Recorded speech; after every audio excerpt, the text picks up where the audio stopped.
मोती जाएगा। तेरे देखो इधर है, देखो ये देखो।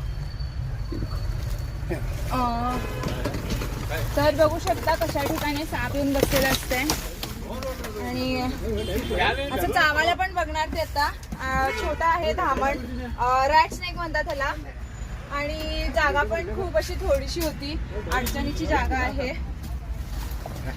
पहिलं मी हळू उतरते आणि हा अडचणीतून पहिला बाहेर येते कारण की साप परत आणि अडकून कुठेतरी दुसरीकडे पण जाऊ शकतो।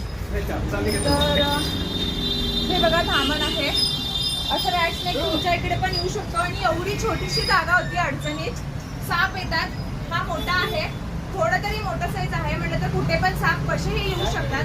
इथे हे काम करतात आणि इकडे बघू शकता किती गाड्या वगैरे आहेत, त्यांचं दुकान आहे, बाईक्सचं वगैरे आहे दुकान। तर अशा ठिकाणी साप तुमच्या इकडे पण येऊ शकतात, तर थोडीशी काळजी घ्या आणि घाबरू नका।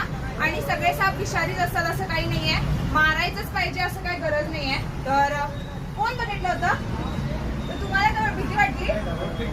तर ह्यांनी अशा ठिकाणी थोडंसं हे बघा कसं अडचणीचं जागा आहे आणि इथे काउंटर आहे आणि खूप छोटी जागा आहे, पण ह्या ठिकाणी साप येऊ शकतात आणि थोडंसं क्लीन पण नाही आहे, मग थोडा प्रॉब्लेम येऊ शकते।